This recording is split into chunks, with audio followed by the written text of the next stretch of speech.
In this video, we're going to look at inverse variation and look at the contrast between inverse variation and what we looked at in the last video, which is direct variation.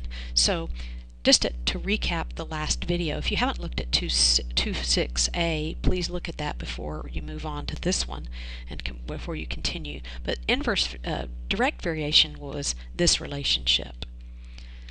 Okay, and we found if x goes up, then y goes up, right? If x doubles, then y doubles. It's directly related. Then the relationship between x and y. So that's direct variation. One's going to vary directly with the other. Okay, but now we're going to take a look at inverse variation. So let's take a look at an example and we'll be able to contrast and see how it's different from the direct. The current in a simple electrical circuit is inversely proportional to the resistance. If the current is 80 amps when the resistance is 50 ohms, find the current when the resistance is 22 ohms. Now, just as a bit of a contrast, we saw in a little experiment that we did that this is the new relationship for inverse variation.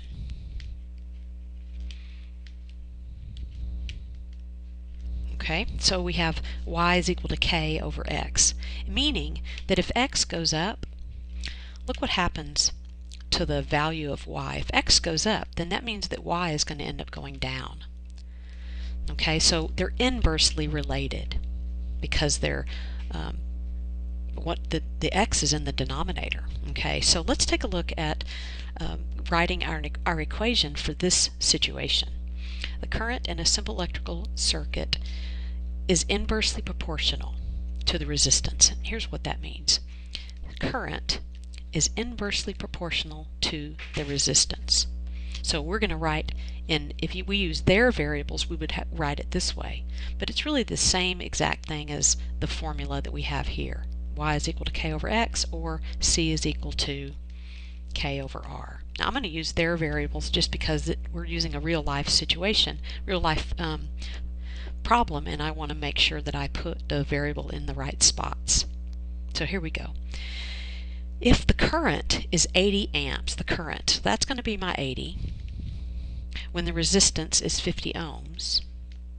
Okay, now this was our first step, was to write the formula. The second step is going to be to find our k. So we want to know what the k is. That's the second step always. Okay, so let's take a look at what we can do here. This is a proportion, obviously. It's a proportion, so I'm going to just do cross products. I'm going to say k is equal to 50 times 80, which is, oops, pardon me, last time I checked it was 4,000, so we'll write 4,000. So my k, I found my k, it's 4,000. Now the next step is going to be to rewrite my equation, but placing the k where it's supposed to be. So there's 4,000 over r. Now, last step is to just answer the question. So, fourth step, it says to find, we always look for the word find for step 4. Find the current, that means find C.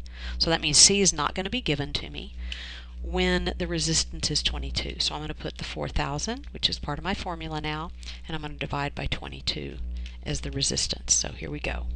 So it looks like the current is 181, roughly 180, got this, we'll say 182 roughly. The current is 182, and that's amps, right? That's the units. Current is 182 amps, okay? So let's take a look at another example, and then we'll probably have enough information to be successful on homework, things like that. Alright, the intensity of light produced by a light source varies inversely as the square, there's my clue, as the square of the distance. Now this time they're throwing in a little curve at me from the source. Here we go. The intensity of light produced, I'm going to use the letter I, varies inversely. Now that I know immediately that that's going to mean that my other variable is going to go underneath my k as the square of the distance from the source. okay, as the square of the distance. Now, what does the square of something mean? That means I'm going to square it. And I'm going to use d as distance, so the square of the distance. So just because they adjust the variable doesn't mean that I can't write the formula pretty easily from the words. Okay, so there's step one. All right, step one is there. We're going to move on to step two, which is to find the k.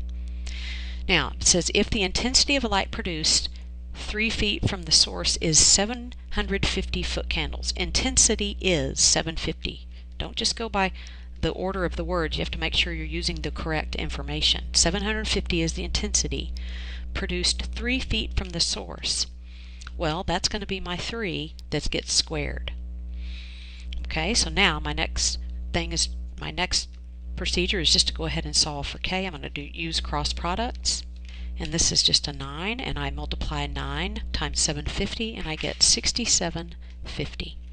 So my k is 6750. That's my constant of proportionality. So now my third step is to rebuild my equation. I'm going to use I equals 6750 over the d squared. Okay? So now, look for the word find for step 4. Look for the word find. Here's the word find. Find the intensity. So they're not going to give me intensity of light produced 5 feet from the same source. 6750 is my constant of proportionality, and we're going to have 5 feet from the source. So I use my handy dandy calculator, and it looks like that I get 270, and that's foot candles. Those are the units that we're using, right? They said foot candles is the intensity. All right, so I hope this was helpful, and thanks for